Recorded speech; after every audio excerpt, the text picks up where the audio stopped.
Hello বন্ধুগণ, কেমন আছেন সবাই? আশা করি ভালো আছেন। আমিও ভালো আছি। নতুন একটা দিনে নতুন একটা ব্লগে সবাইকে স্বাগত। আশা করি ব্লগটা ভালো লাগবে। ভালো লাগলে লাইক কমেন্ট শেয়ার দিয়ে পাশে থাকবেন। আর যারা প্রতিদিন আমার ভিডিও দেখেন, ভিডিওতে লাইক করেন, কমেন্টস করেন, তাদেরকে অনেক অনেক ধন্যবাদ। রাত ৩টার দিকে ছেলের শরীরে হাত দিয়ে দেখলাম প্রচণ্ড তাপমাত্রায়। তাড়াতাড়ি থার্মোমিটার এনে মাপলাম, দেখি ১০১ জ্বর। মাথা কি আর ঠিক থাকে? তাড়াতাড়ি ফিডারে দুধ ভরে খেতে চাইছিল না, খাওয়ালাম আর ওষুধটাও সাথে সাথে খাওয়ালাম। তারপরে কি এই ৩টা থেকে ৫টা পর্যন্ত একদম বসা। ও যতক্ষণ ওর শরীর থেকে যতক্ষণ জ্বরটা না নামে, ও যতক্ষণ না ঘুমায়, আমি, মা, বাদবাকি বোন সবাই বসেছিল। ওর ঘুমের অপেক্ষা করছিল, ওর জ্বর ছাড়ার অপেক্ষা করছিল। তারপরে আর কি, এই যে এখন ঘুম থেকে উঠলাম, উঠতে উঠতে অনেক দেরি হয়ে গেছে। আর ৭টার মতো বেজে গেছে আর কি। তাড়াতাড়ি আমি চালটা ধুয়ে ৩টা আলু দিয়ে বসিয়ে দিলাম। অ্যাটলিস্ট ভাতটা যদি হয় টুকটাক অল্প করেও সবাই খেতে পারবে।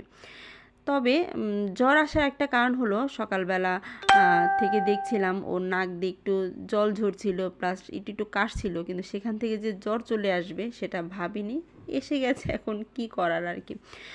ঘুম থেকে উঠতে যেহেতু দেরি হয়ে গেছে আর এখনও পর্যন্ত সবাই ঘুমাচ্ছে, আমি ওর গায়ে জ্বরটা একটু দেখছিলাম যে জ্বরটা আছে কি না।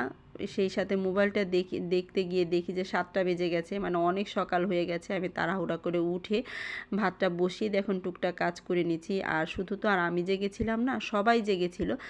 ওরা বাদবাকিরা সবাই ঘুমাচ্ছে। ভাবলাম যে না, এখন ডাক দেওয়ার দরকার নাই, আস্তে আস্তে করে কাজগুলো সেরে নেই, শব্দ টব্দ না করে। ওরা যতক্ষণ ঘুমানোর ঘুমাক, কারণ আমি অফিসে চলে গেলে তো ওরাই দেখবে, মা দেখবে। আর মার কিছুদিন আগে অসুস্থ হয়েছিল, একটু বেশি ঘুমানোই মার প্রয়োজন।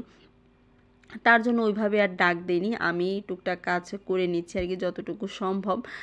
ছেলেকে যে এত দেখে রাখি, এত ঠান্ডা থেকে বিরত রাখি, তারপরেও যে কেন কিছুদিন পরে পরে ঠান্ডা লেগে যায়, জ্বর আসে, আমি কিছুই বুঝতে পারি না। এত কন্ট্রোল করে রাখি, তারপরেও দেখা যায় যে এই অসুখ লেগেই থাকে।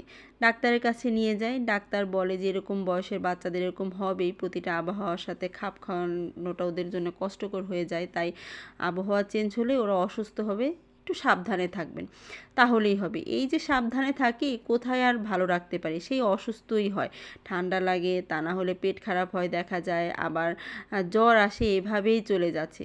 এত সাবধান থেকে যে এত অসুখ কেন হয়, মাঝে মাঝে ইচ্ছে করে যে আর সাবধান থাকবো না, যা হয় হবে। কিন্তু মন কি আর সেই সাবধানতার মাঝেও দেখা যায় যে অসুস্থ হয়েই যায়। আর একটা ফ্যামিলিতে যাদের বাচ্চা আছে তারা বুঝতে পারবেন যে একটা বাচ্চা অসুস্থ হওয়া ফুল ফ্যামিলি অসুস্থ হয়ে যাওয়া। কোনো কাজে মন বসে না, খাবারে মন বসে না, কোনো কিছুই ভালো লাগে না, সারাদিন বাচ্চা নিয়ে বসে থাকা। এই আর কি, বাচ্চাদের নিয়ে যা অবস্থা। আমি টুকটাক কাজ টাজ করে একদম স্নান টান করে পূজা টুজা দিয়ে একদম চলে আসলাম সিঁদুর দিতে। আর এর মধ্যে কিন্তু আমার মাও ঘুম থেকে উঠে একদম রান্নাবান্না শুরু করে দিয়েছে। মা আমাকে বলছিল যে তুই কেন ডাক দিলি না, তোর অফিসের টাইম হয়ে যাচ্ছে, রান্নাবান্না করতে হবে। ভাবলাম যে মাকে বলেছিলাম যে রান্নাবান্না করার প্রয়োজন নেই, আমি বাহির থেকে খেয়ে নিব, কিন্তু না, মা বললো যে দরকার নেই, আমি রান্নাবান্না করে দিচ্ছি, খেয়ে যা।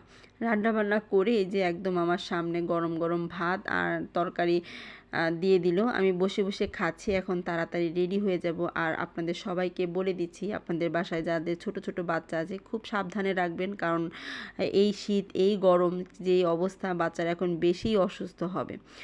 আজ এ পর্যন্তই। আশা করি ব্লগটা ভালো লেগেছে। ভালো লাগে লাইক কমেন্ট শেয়ার দিয়ে পাশে থাকবেন। টাটা। আর আপনার বাচ্চাদের সবাইকে সাবধানে রাখবেন।